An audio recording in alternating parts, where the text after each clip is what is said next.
programa de hoje fala sobre as propostas políticas para o Brasil a partir da campanha eleitoral de 2014. Participam desse debate Cláudio Salvador Lembo, advogado, professor universitário e ex-governador de São Paulo, Marcelo Manzano, economista, e Luiz Fernando Vitaliano, cientista político.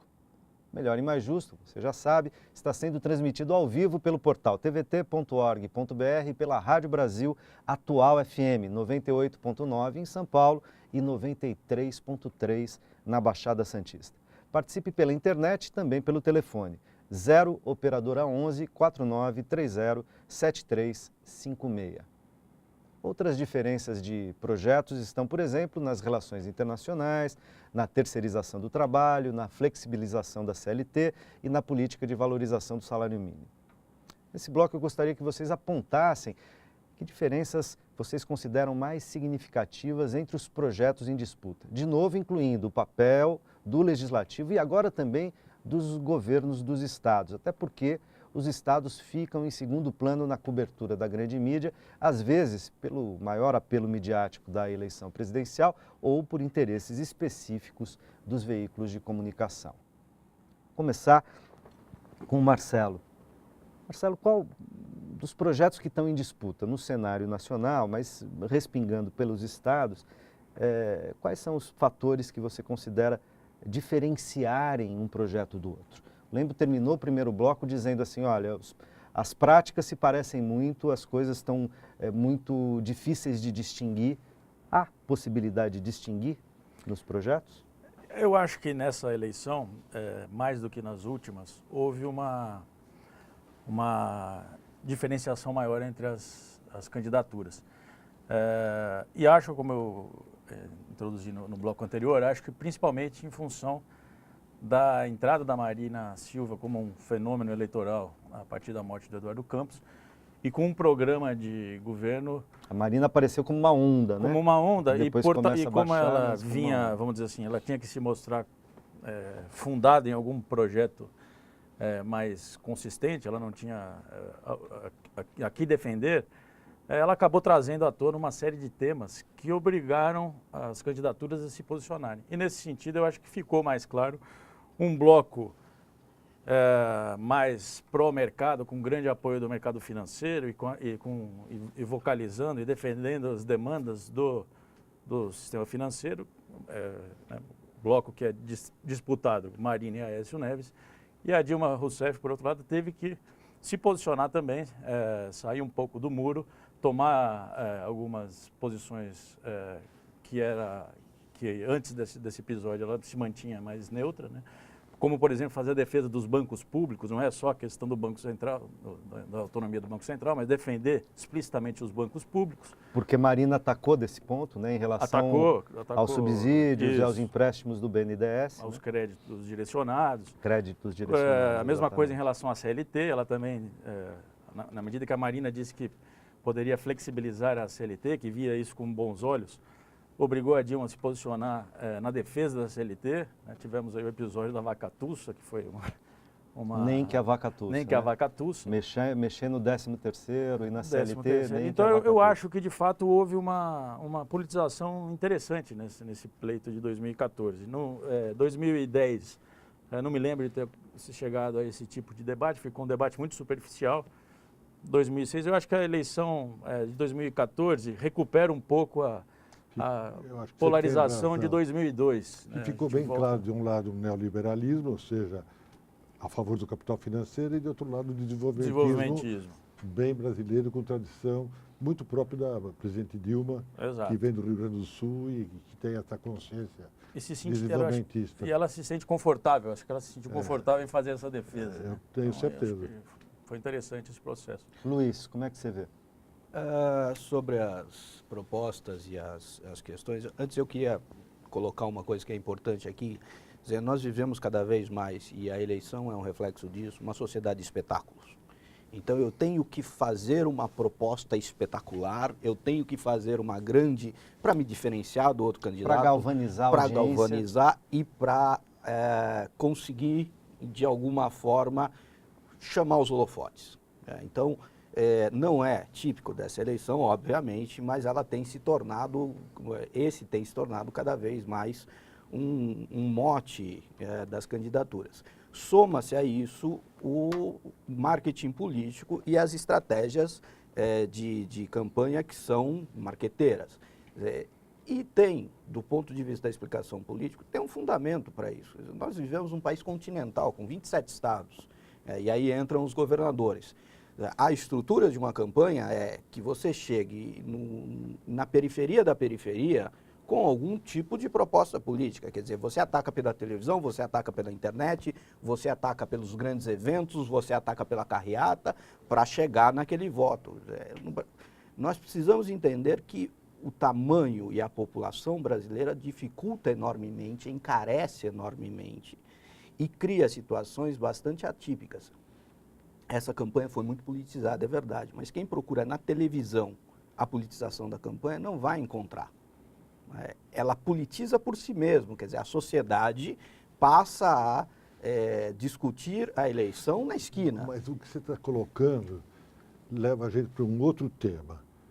O que existe é uma deformação da legislação eleitoral, porque a legislação eleitoral diz que o candidato deve se apresentar com programas na televisão, no rádio, nos meios de comunicação que são gratuitos para a campanha eleitoral. E, no entanto, o marqueteiro tomou o espaço do candidato. Hoje você não sabe... Eu concordo. Então, não, depois você pode discordar, mas você vê que o marqueteiro faz o que quer com o candidato. Você mesmo disse, precisa criar fatos. Eu acho que o candidato devia criar, ele devia expor o seu pensamento, como nós estamos fazendo agora. Se eu me equivocar agora, a pessoa, o telespectador, vai me censurar. Ao mesmo tempo que ele tem que criar fato, ele tem uma dificuldade enorme, que é o seguinte: eu tenho que me vender, para usar o jargão do mercado, eu tenho que me vender para um eleitor que mora na favela, um eleitor que mora no centro da cidade, um cara que ganha 1.000, um cara que ganha 5.000. Tudo bem, e é com imagem falsa que está se vendendo os candidatos. O candidato podia ter, que tem qualidades próprias, ele se venderia a si próprio. Existe uma modelização do candidato, existe uma pasteurização do candidato, mas não, isso é mal, mas o sistema eleitoral não vai mudar.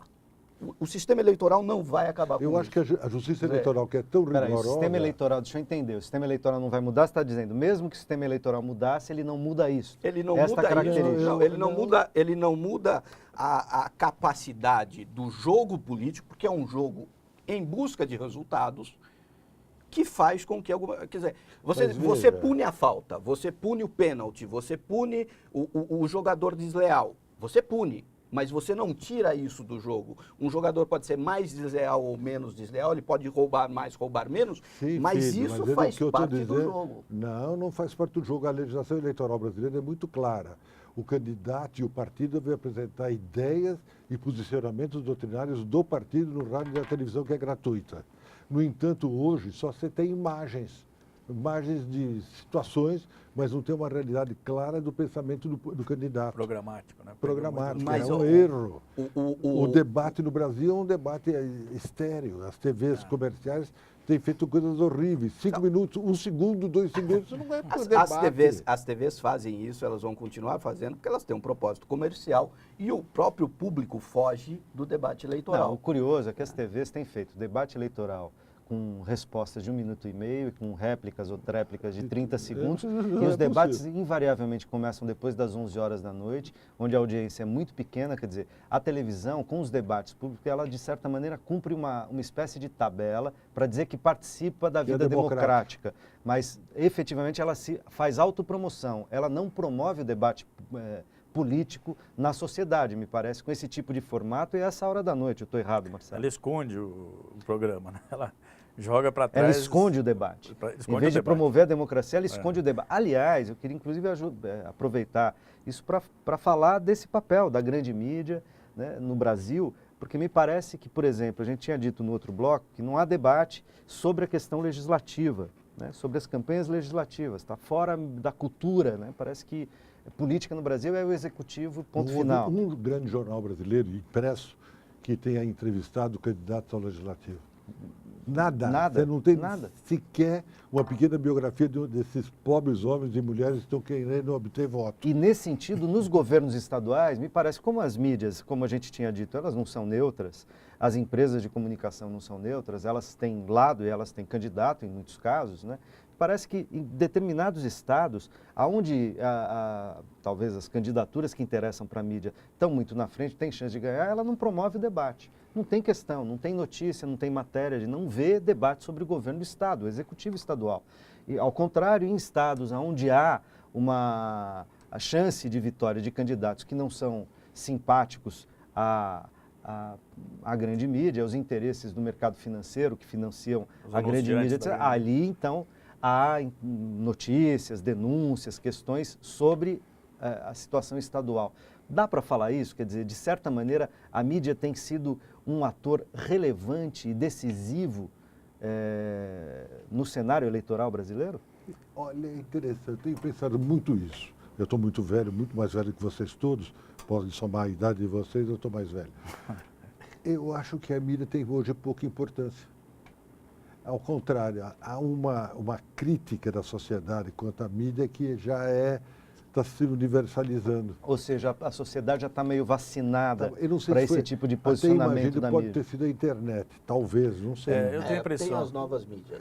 As novas. Me parece que nesta eleição especificamente a internet jogou um peso maior. Não sei dizer, ele que faz esse Eu tenho a impressão dizer, que a gente assistiu muito nessa questão toda da politização de alguns temas.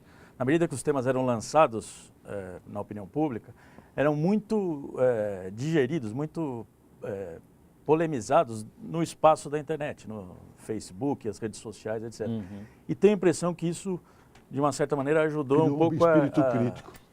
Houve um olhar. A mídia exerce um papel de protagonista, digamos assim, mas ela não é decisiva e não existem possibilidades de campanha. Se a gente recuperar aqui, em 1974, em pleno regime militar, com controles e regulações fortíssimas em relação à mídia, o MDB ganhou a eleição. Ganhou. Então, muito bem.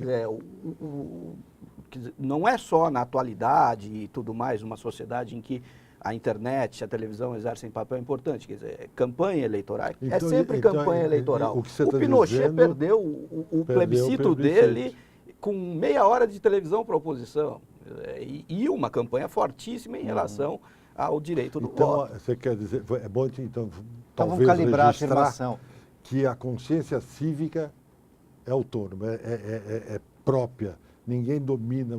E que as variáveis são várias, né? São variáveis e são muitas, você não tem uma ou outra variável que que a decide soma por de si variável. só. A soma de variáveis. A mídia é uma variável. Exatamente. Hoje tem a internet e tem também o rádio peão. Eu acho que a transferência de conhecimento através da tradição oral é extremamente importante. Isso depende muito de como o candidato usa tudo isso. Quer dizer, não dá para dizer, olha, eu não sabia que era assim, não sabia que era assim. Um bom planejamento de campanha leva em consideração todos esses elementos. Vai levar em consideração uma difusão da mídia, como hoje leva em consideração, e eu acho que ainda muito timidamente, o potencial da internet. A internet chegou nas campanhas eleitorais deste ano, mas ainda de um modo digamos assim, amador. A comunicação no Brasil, feita politicamente, ela é muito ruim. Os profissionais de comunicação, alguns são muito marqueteiros, outros são aí muito... volta para um tema que ele colocou desde do primeiro bloco e nós não entramos no tema dele. O problema dos candidatos ao legislativo. Para o executivo, acho que a mídia, os marqueteiros vão bem. Eles até colocam-se bem. O candidato é bom ou mal, aí é outro problema. Mas para o executivo eles trabalham bem. Agora, para o legislativo é uma tragédia, não existe. Aí a gente tem que contar com a Rádio Peão. Então, é isso que eu quis colocar o Rádio Peão. Porque para o legislativo está dramático. Eu tenho pena do candidato a deputado federal e estadual.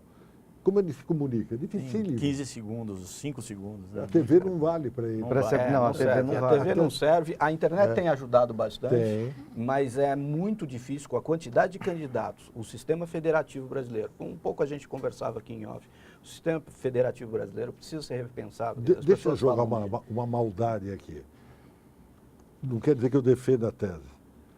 Por isso eu não acho que, eventualmente, a verticalização que o nosso amigo Nelson Jobim inventou para ajudar o PSDB, valeria efetivamente para a eleição brasileira em geral, para evitar que nas províncias tenha uma posição e na federação outra. Não sei, é apenas para que vocês me darem ideia do que pensam. Ou seja, o candidato a presidente tem que ser do mesmo partido que o candidato a governador e assim o senador, e as coligações etc. respeitarem Também a verticalização. Não sei, viu? Hoje eu penso isso. Talvez essa seja uma Todas as alternativa. propostas, Eu já fui todas contra, elas... hoje eu estou pensando... Me parece simpática a ideia. Não, tem um perigo, que é tornar inflexível o jogo político. Sim, muito Eu tenho engessado muito e não engessado. respeitando as divergências Exatamente, locais. dos próprios partidos que locais. tem aquilo que a gente conversava. Um partido A tem a uma lógica em Minas e outra lógica no Rio Grande do Sul. Todas as propostas, elas têm prós e contras. A proposta do voto distrital também tem prós e contras. Sou muito Ou contra. a lista mista, ela tem Sou prós contra. e contras. Sou Quer dizer, pelo voto todas proporcional. elas têm. O que nós precisamos entender em ciência política, o que é fundamental. Todos os candidatos vão procurar construir espaços e estratégias para ganhar e todos vão construir, e alguns deles vão trabalhar nas brechas. Desde Maquiavel, que publicou em 1511, Está fazendo 450 nós anos. estamos falando de disputar e manter o poder. Quem leu o Maquiavel sabe que não existe nova política. Não existe nova política. É sempre a política Sempre de a sempre. mesma. Bom, Ela tem com pelo essa- menos 503 Com essa anos. declaração do Lembo, eu preciso fazer mais um rápido intervalo e a gente já volta.